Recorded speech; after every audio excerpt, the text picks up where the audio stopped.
Hello, soyez les bienvenus encore aujourd'hui, encore à cette étude spéciale des sondés des Écritures pour les enfants. Le Seigneur nous a fait grâce et nous a donné cette opportunité encore de pouvoir étudier sa parole. Au moment opportun, nous sommes rencontrés ensemble et étudier sa parole. Avant que nous allions dans le message d'aujourd'hui, nous allons voir un mot de prière. Père, Seigneur, nous te remercions, nous te glorifions pour cette opportunité que tu nous as donnée. Nous t'exaltons, nous te bénissons parce que nous savons que tu es un Dieu grand, un Dieu bon. Nous te bénissons, nous prions que le Seigneur enseigne ta parole aujourd'hui et aide qu'à la fin, ton nom sera glorifié au nom puissant de Jésus. Nous te remercions parce que tu nous as exaucés. Au nom de Jésus, nous avons prié. Amen. Avant que nous y allions dans notre sondé des Écritures aujourd'hui, on va faire un rappel. La semaine passée, nous avons étudié, on a vu le fruit de l'esprit. Le fruit de l'esprit. Et nous avons appris que notre ministère terrestre et vital de Christ est de prêcher la parole de Dieu. La mission de Christ pour tous les croyants est de gagner les âmes, qui est l'évangélisation. Également connu sous le nom de la grande commission. Étant enfants de Dieu, jeunes garçons, jeunes filles, nous avons prêché la parole de Dieu. Et l'évangélisation n'importe où nous sommes. Et le fruit de l'esprit va nous aider. Et en est l'amour qui est le fruit de l'esprit indispensable. C'est elle qui va nous aider à pouvoir aller prêcher la parole de Dieu à toute personne.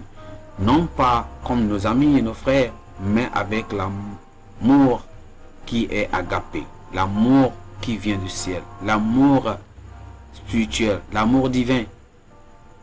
Que le Seigneur nous le donne au nom de Jésus. Nous allons rapidement aller dans notre sondé des Écritures aujourd'hui. Et nous verrons que dans notre étude d'aujourd'hui, nous verrons un seul corps, plusieurs membres.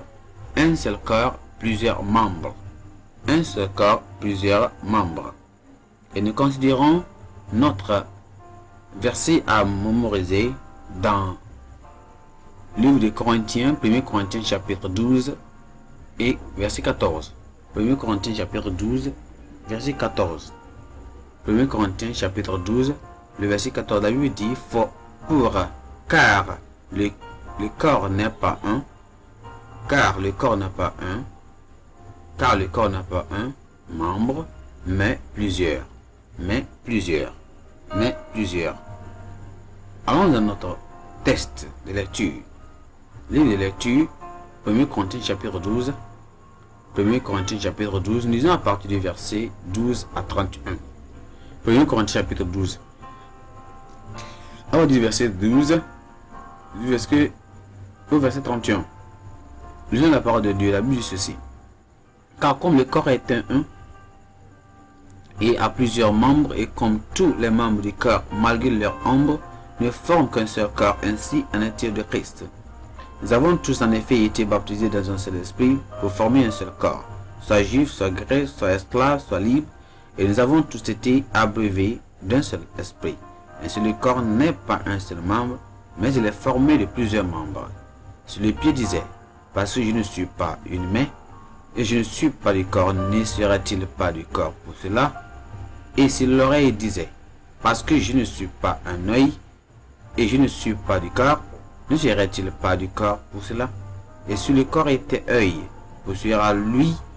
Mais s'il était tout oui, où sera l'odorat? Maintenant, Dieu a placé chacun des membres dans le corps comme il a voulu. Et si était un seul membre, où sera le corps? Maintenant donc, il y a plusieurs membres et un seul corps. L'œil ne peut pas dire à la main, je n'ai pas besoin de toi. Et ni la tête dire aux pieds, je n'ai pas besoin de vous. Mais bien plutôt les membres du corps, être plus faibles, sont nécessaires. Et que nous estimons être les moins honorables du corps, nous les entourons d'un plus grand honneur. Ainsi nos membres les moins honnêtes reçoivent le plus d'honneur, tandis que ceux qui sont honnêtes n'en ont pas besoin. Dieu a disposé le corps de manière à donner plus d'honneur à ceux qui en manquaient, afin qu'il n'y ait pas de division dans le corps, mais que les membres aient également soin les uns des autres. Et si un membre souffre, tous les membres souffrent avec lui. Si un membre est honoré, tous les membres se réjouissent avec lui. Vous êtes le corps de Christ et vous êtes ses membres, chacun pour sa part. Et Dieu a établi dans l'Église premièrement des apôtres, secondement des prophètes, troisièmement des docteurs, ensuite et ceux qui ont le don des miracles, puis ceux qui ont le don des guérisons, de secourir, de gouverner, de parler diverses langues. Tous sont apôtres, tous sont-ils prophètes, tous sont-ils docteurs, tous ont-ils le don des miracles, tous ont-ils le don des guérisons, tous parlent en langue, tous interprètent-ils, aspireux aux dons les meilleurs.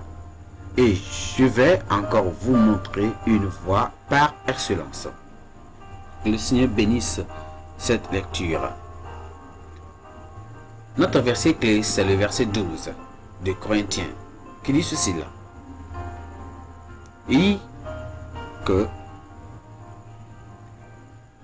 car le corps est un et plusieurs membres, et comme tous les membres du corps, malgré leur nombre, ne forment qu'un seul corps. Ainsi en est-il de Christ. Chacun de nous a un corps, et notre corps est composé de plusieurs parties, à savoir la tête, le nez, les yeux, la bouche, les mains, les oreilles, les épaules, les jambes et d'autres parties du corps. Alors, nous chantons parfois avec ces parties. Toutes ces parties de votre corps sont très importantes. Vous ne pouvez pas vous passer de l'un d'eux. C'est pourquoi vous devez prendre soin de tout votre corps pour être en bonne santé. Oui. Dans notre étude, nous considérons les amis de Jésus comme des membres du corps de Christ. Premièrement, êtes-vous un d'entre eux? Êtes-vous un parmi les amis de Dieu? Un corps de nombreuses pièces. Christ est le chef de l'Église. Notre prière chaque moment doit être au Seigneur. Nous prions pour l'amour, la paix, l'unité, le salut, la pureté de vie dans notre Église au nom de Jésus. C'est ça qui doit être notre prière chaque moment. Et quand nous prions comme ça, le Seigneur nous aidera à grandir. L'Église est le corps de Christ. Et Christ est le chef de l'Église. Ensuite, les amis de Jésus forment l'Église. Tout comme votre corps est composé de plusieurs parties, le corps de Jésus-Christ est composé de plusieurs parties. Ceux-ci comprennent les pasteurs, les enseignants, les huissiers, c'est-à-dire surveillants, les membres de la chorale, les enfants ouvriers de l'église et d'autres membres, y compris les garçons et les filles de l'église. Comme chacune des parties de votre corps a un travail à faire pour votre corps, chaque membre de même du corps de Christ a son propre travail à faire. Bien que le corps de Christ soit composé de divers membres, nous devons travailler ensemble dans l'unité pour l'accomplissement du bien-être du corps de Christ. L'unité dans l'Église conduira à ce qu'on appelle à l'amour, à la paix et à la réponse rapide aux exaucements de nos prières. Que le Seigneur nous aide à le faire au nom de Jésus. Un seul corps, plusieurs membres. Parfois, les membres du corps de Christ ont des problèmes entre eux.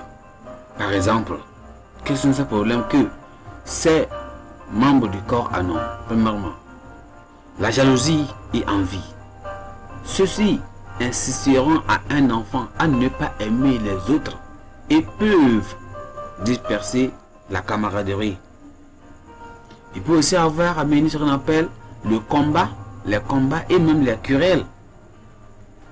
Il y aura même la désobéissance à la parole de Dieu et aux dirigeants de l'Église. On aura ce qu'on appelle l'absence de prière. Non, les problèmes au sein du corps de Christ, ces problèmes-là que nous venons de dire, conduiront à ceci. Les problèmes de jalousie et envie, les problèmes de combat et querelle, les problèmes de désobéissance à la parole de Dieu, les problèmes de l'absence de prière conduiront à ce que va conduire à ceci. Premièrement, ça conduira à l'absence de la présence de Dieu parmi les amis de Jésus. Parce que vous vous haïssez, comment Dieu peut être Dieu ne peut être pas dans parmi vous. Deuxièmement, il y aura des prières sans réponse. Des prières sans réponse. Il y aura l'augmentation des actes méchants et des comportements conquins. Il y aura aussi le manque de croissance spirituelle et même des pertes des pleines bénédictions de Dieu.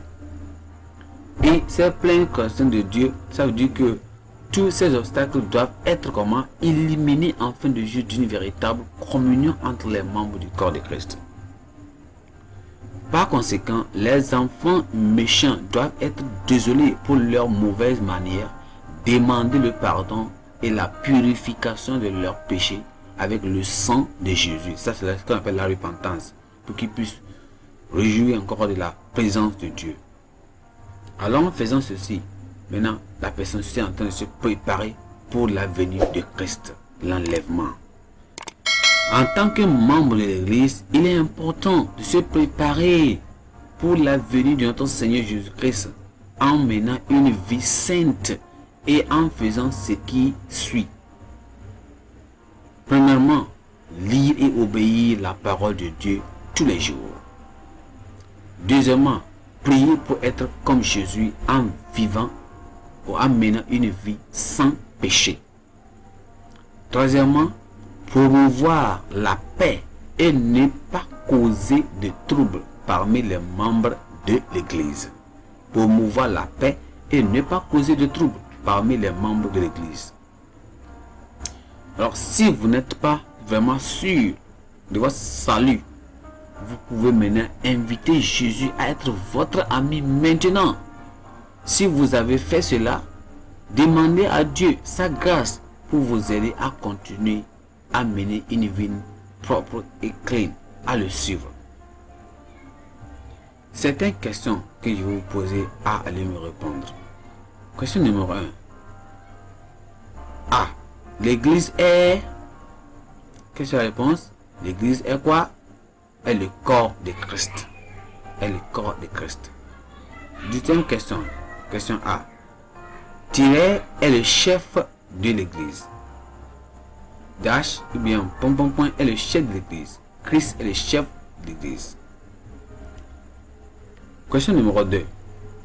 Lorsque les membres de l'église désobéissent à Dieu, il ne sera pas satisfait d'eux. Il ne sera jamais satisfait d'eux. C'est vrai ou faux? Oui ou non? Oui. Vous savez que c'est oui.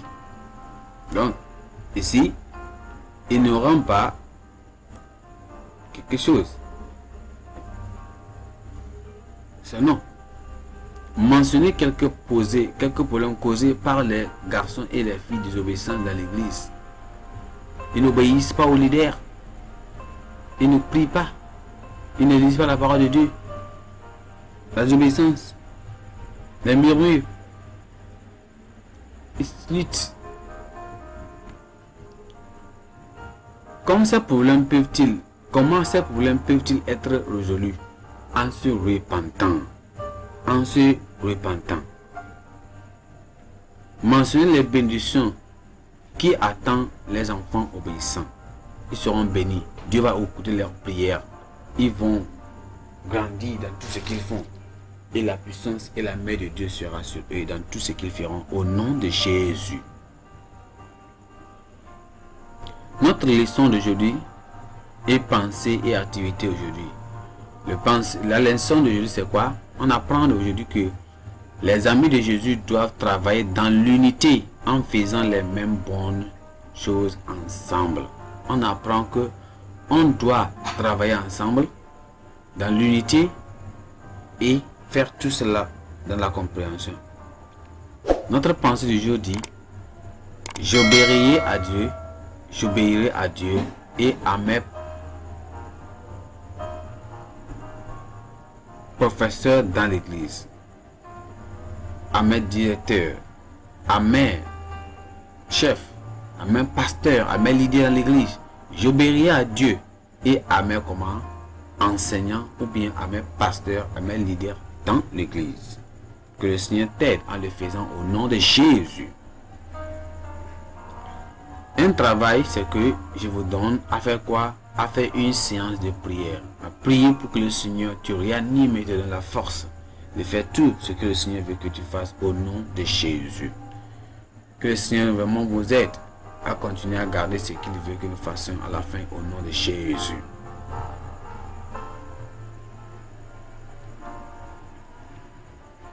Que le Seigneur vous aide et continue à vous guider dans tout ce qu'il fait. Nous allons voir un mot de prière. Seigneur, nous te remercions, nous te glorifions aujourd'hui. Nous te bénissons pour cette opportunité que tu nous as donnée d'écouter ta parole. Nous prions, Seigneur, donne-nous l'amour, l'entendement, l'unité entre nous, que nous puissions s'entendre et de faire tout ce que tu veux que nous fassions. Qu'à la fin, ton nom sera glorifié au nom puissant de Jésus. Nous te remercions, Seigneur, parce que tu nous as exaucés. Au nom précieux de Jésus, nous avons prié. Amen. Que le Seigneur vous bénisse. Amen.